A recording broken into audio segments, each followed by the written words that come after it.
is quieting down. Seems like we've got to a lot of the smoke. Dub, you got smoke?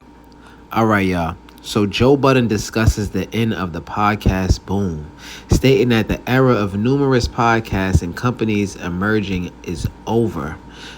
Only the best podcasts, which have managed to stand out, continue to thrive. And he believes that he is one of those. He emphasizes, his approach to podcasting is very provocative and compelling. That's what keeps him in that spot, right? So Joe Budden criticizes podcasts that were overly concerned with maintaining their brand and image. And he says that they failed because they didn't want to talk about this controversial and risky topics like he does.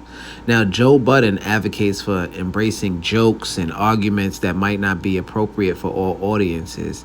And he tells people, if you don't want to listen to what he's saying, then turn it off. He believes that being provocative and pushing boundaries is essential for podcast success. And he says he's going to keep doing it. He's not going to stop. He refuses to censor or tone down the podcast, encouraging listeners to either accept the content or stop listening. So what you going to do? Let me tell y'all something out there. The podcast boom is over. There was a millions and millions and a millions of podcasts and millions of companies pouring in millions. All of that shit is over. It is a wrap. Only the creme de la creme still remain. Fortunately for me, I'm included in that. So, however the fuck I see fit to pod, until proven wrong, is a great fucking way to pod. And that's it. Call it narcissism, call it whatever the fuck y'all want to call it. But it works. It's provocative. It's compelling.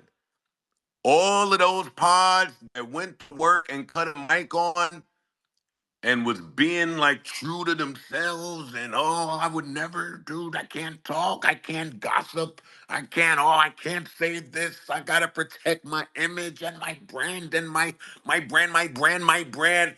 They're all gone. My It's brand. just psychos like me left. My brand was nuts. That's what I'm telling y'all. So get used to some jokes that's not appropriate. Get used to fucking arguments that maybe shouldn't be published for the public consumption. Get used to some shit. That's it. Entertainment. Y'all keep talking about chicken. It's the end of Y'all my keep talking rant. about chicken. Look, when you That's the said that, end. when you said that If I dude wasn't couldn't, psycho in the head, my podcast would have been a normal podcast and we would be out the window like all of the rest of the normal podcasts. No, fuck that. Drawing a line in the psycho sand. The chicken joke has to be able to fly for this to be successful. I'm sorry. I do appreciate concerned fans and some of you being overprotective of me and the pod and the brand.